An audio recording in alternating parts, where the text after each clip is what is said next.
So guys, welcome back to our channel. You are watching Build from Base. So today we will start our lecture 1, that is centroid of a plane lamina. Before starting this video, if you haven't watched our introduction part on engineering mechanics, if you don't know what is engineering mechanics and what is mechanics, so link is in description, go through it and watch that video.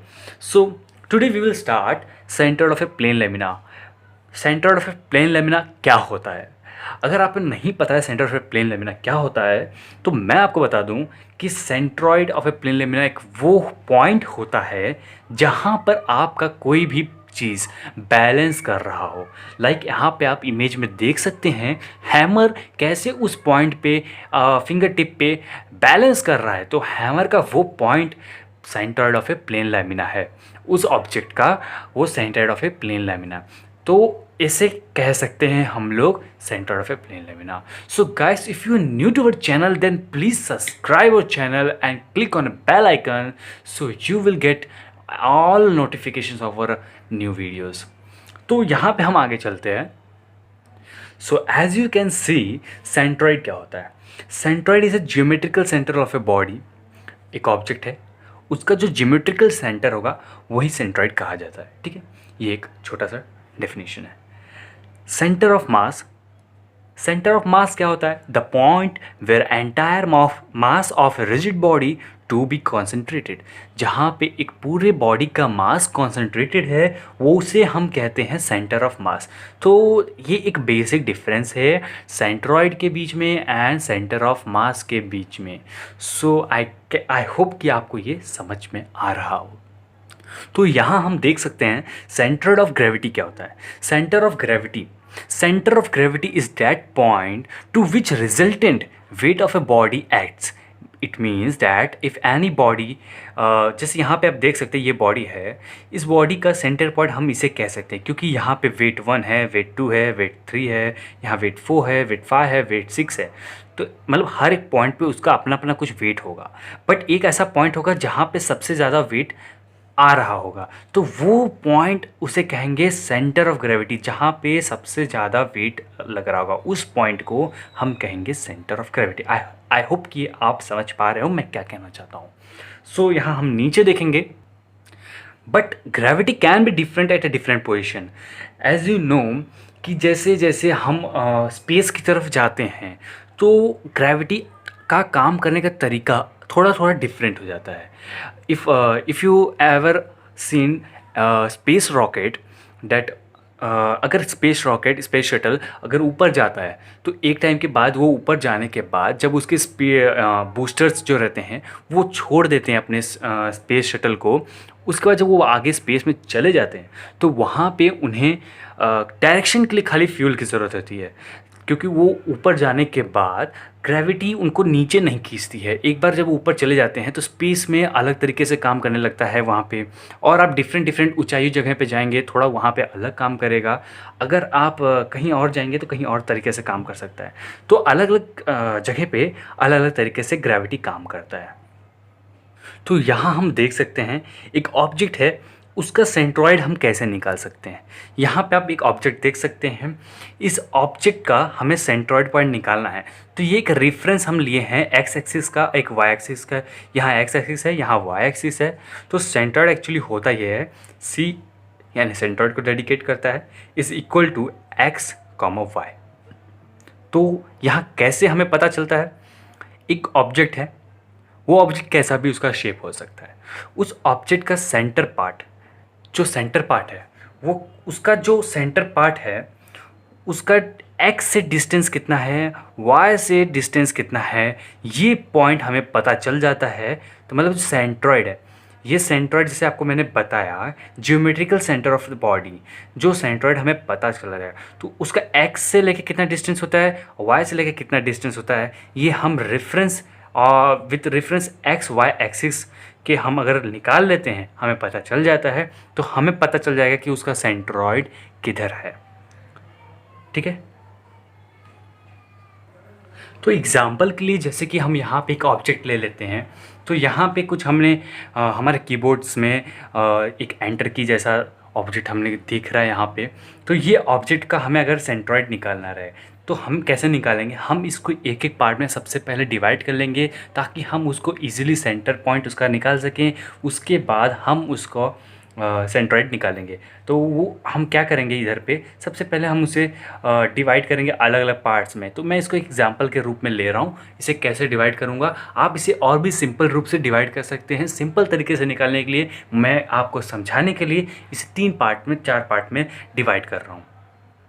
तो जैसा कि आप यहाँ देख सकते हैं, मैंने वो जो ऑब्जेक्ट था मैंने उसको 4 पार्ट में डिवाइड करके रखा है। एक पहला स्क्वायर मैंने बॉक्स कट कर लिया है, दूसरा एक राइट एंगल ट्रायंगल, फिर उसके ऊपर वाले पार्ट के लिए मैंने एक तीसरा राइट एंगल ट्रायंगल ले लिया है। आप इसे भी स्क्वायर ले सकते हैं, ऐसा नहीं है कि इसे आप 2 की जगह एक ही स्क्वायर ले लेते तो भी चलता है, लेकिन आपको बताने के लिए मैं यहाँ पे यहाँ राइट एंगल ट्रायंगल अलग से लिया हूँ, यहाँ एक अलग से लिया हूँ कि इसे आप कितने भी पार्ट में डिवाइड करके इसका सेंट्रॉइड निकाल के लास्ट में सबको ऐड करके आप निकाल सकते हैं उसका सेंट्रॉइड। तो जो इसको सीख जाएंगे जब आप, तो आप इसको ईजीएस्ट वे में निकाल सकते हैं। इसे आप 2 पार्ट में भी करके निकाल सकते हैं। तो चलिए यहाँ पे एक ऊपर वाला जो पार्ट बचा, जैसे कि यहाँ पे हम लोग नीचे वाला लिए तो उसके एक और इस साइड का लिए, यहाँ का जो ऊपर वाला बचा वो पार्ट भी लिए, यहाँ नीचे वाला, फिर इसके बाद उनके ऊपर वाला जो पार्ट था वो इधर है वो भी लिया। हमें उसको डिस्टेंस उतना ही रखना होगा जितना वो डिस्टेंस पे पहले थे, बस हमें उनका एक ही पार्ट शो करना है उस एक्सिस के अंदर। तो यहाँ आप देख सकते हैं जैसा कि मैंने इसको पहले एक स्क्वायर लिया, बाद में एक राइट एंगल ट्रायंगल नीचे वाला लिया, फिर एक ऊपर का राइट एंगल ट्रायंगल लिया, एक ऊपर का एक स्क्वायर लिया लास्ट में। आप इसे डायरेक्टली 2 पार्ट में कर सकते हैं। जब आप सीख जाएंगे तो इसे एक बार स्क्वायर लेंगे, फिर एक बार पूरा रेक्टेंगल लेके आप इसे फाइंड कर सकते हैं डायरेक्टली 2 पार्ट्स में। तो यहाँ पे हम पहले वाले पार्ट को देखेंगे। पहले पार्ट के लिए हमने क्या किया कि यहाँ पे जो पहला बॉक्स हमने पार्ट का डिवाइड किया था उसका हम सेंटर पॉइंट देखेंगे। जैसे कि आप क्यूब का सेंटर निकालते हैं, या आई मीन स्क्वायर का, कि स्क्वायर अगर ए इसका साइज़ है, इट मीन्स अगर उसका साइड ए है और फिर उसका दूसरा साइड भी ए होगा, उसका तीसरा साइड भी ए ही होगा, उसका फोर्थ साइड भी ए ही होगा।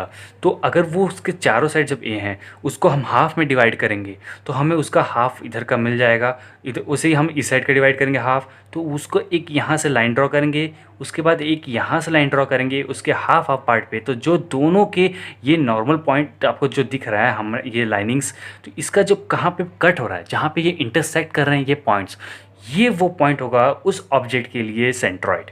लाइक हमने जो फर्स्ट पार्ट का पूरा होल ऑब्जेक्ट का एक पार्ट का सेंट्रॉइड इधर है, वो इस पार्ट के लिए सेंट्रॉइड बनता है।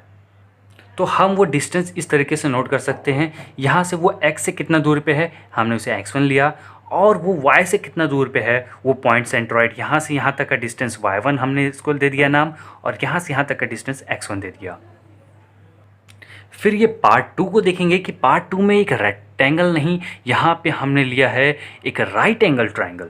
तो राइट एंगल ट्रायंगल के लिए वो स्क्वायर का डिस्टेंस यहाँ से यहाँ तक का रहेगा ही। लाइक वो स्क्वायर का डिस्टेंस यहाँ से यहाँ तक का क्या रखा था हमने, ए रखा था, मतलब वो यहाँ से यहाँ तक का डिस्टेंस उसका साइड ए था। तो ये जो बचा हुआ गैप है ये ए ही रहेगा। उसके बाद हम इस राइट एंगल ट्रायंगल का अलग से सेंटर पॉइंट निकालेंगे, तो वो उसका सेंटर पॉइंट कुछ यहाँ रहता है। अगर मैं आपको बता दूं, अगर आपको नहीं मालूम है तो उसका राइट एंगल ट्रायंगल का सेंटर पॉइंट इस जगह पे कहीं रहता है। तो हमें यहाँ पे एक नॉर्मल खींचना होगा, इधर से एक इधर से। तो जितना दूरी होगा यहाँ से यहाँ तक का वो हम लिखेंगे y2, और जितना दूरी यहाँ से यहाँ तक होगा उसे हम लिखेंगे x2। इसे आप जब पता चल जाएगा आपको डिस्टेंस यहाँ से यहाँ तक का, तो ये पॉइंट कैसे निकालते हैं कि नीचे से y2 कितना हो सकता है, x2 कितना हो सकता है, हम आगे आने वाले वीडियोस में बताएंगे, आप उसकी चिंता मत करिए। यहाँ पे मैं आपको बता रहा हूँ बेसिकली कि हमें करना क्या रहता है। हमें उसका सेंटर पॉइंट से लेके उस एक्सिस तक का दूरी निकालना रहता है, और ऐसे करके हम चारों पार्ट्स के निकालेंगे। यहाँ पे आप देख सकते हैं थर्ड पार्ट का भी इस राइट एंगल ट्रायंगल के लिए भी कुछ इस जगह रहेगा जैसा कि वो पहले वाले में था। और यहाँ पे इसका नॉर्मल लाइन खींचेंगे यहाँ से और एक यहाँ से, उसके बाद यहाँ से उस नॉर्मल पॉइंट का यहाँ से यहाँ तक का दूरी कितना होगा उसे हम y3 बोल दिए। और वो नॉर्मल पॉइंट का जो इंटरसेक्शन पार्ट है उसका दूरी इस पॉइंट से इधर तक का कितना रहेगा, मतलब उसके एक्स एक्सिस से आई मीन वाई एक्सिस से इस जगह तक का दूरी कितना रहेगा वो हमने x3 रख दिया। इसी तरह सिमिलरली, तो जैसे कि आप यहाँ देख सकते हैं, सिमिलरली हम जैसे बाकी सब में किए वैसे ही इसमें करना होगा। तो आपको जैसा मैंने बताया था कि वो स्क्वायर का साइड ए था, तो यहाँ से यहाँ तक का डिस्टेंस ए ही रहेगा। उसके बाद हम जो नेक्स्ट स्क्वायर है वो भी ए था, तो ये बचा हुआ पार्ट a/2 रहेगा।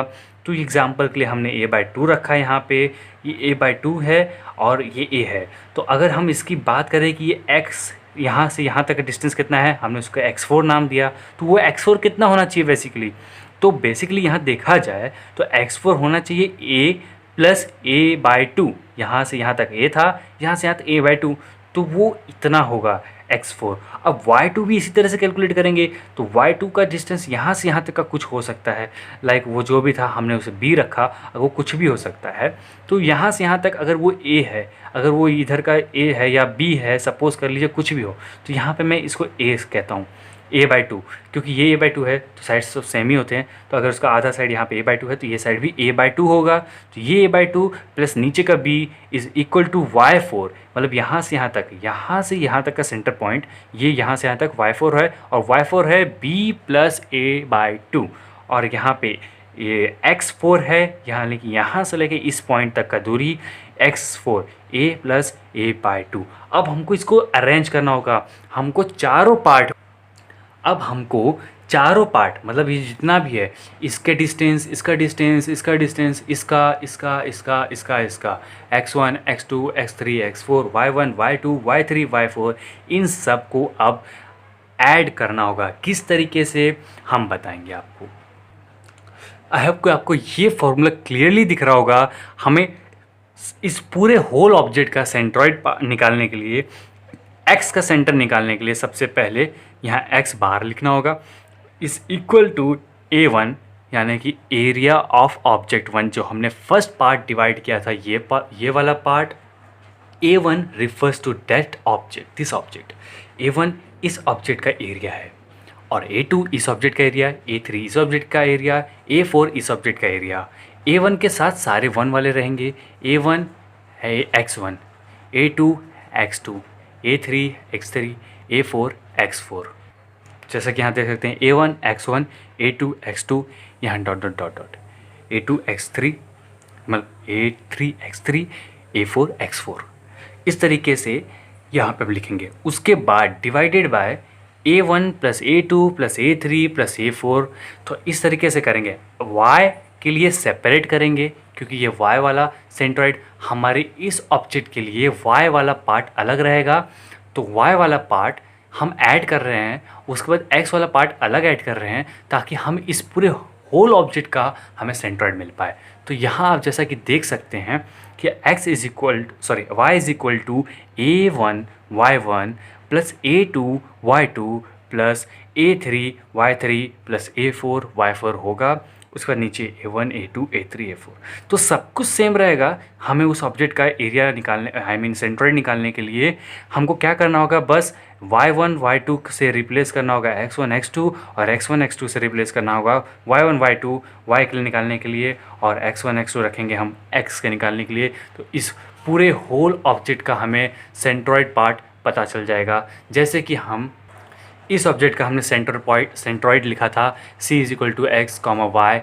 इस ऑब्जेक्ट के लिए यहाँ से यहाँ तक का x था, यहाँ से यहाँ तक के लिए y था। वैसे हमें उस पूरे ऑब्जेक्ट के लिए, इस पूरे ऑब्जेक्ट के लिए हमें मिल जाएगा ये वाला point c is equal to x bar comma y बार।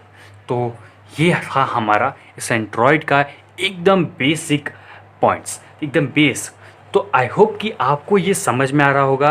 हम आगे इस पे कुछ क्वेश्चंस भी करेंगे।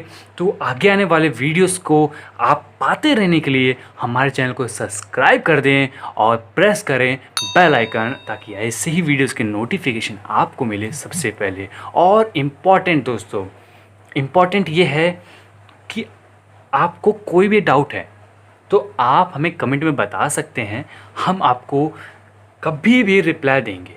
जब भी हम आपके कमेंट्स को देखेंगे आपको रिप्लाई ज़रूर मिलेगा। तो आई होप कि आपको ये वीडियो अच्छा लगा हो। अगर आपको ये वीडियो अच्छा लगा हो तो प्लीज़ इसे अपने दोस्तों के साथ भी ज़रूर शेयर करिएगा।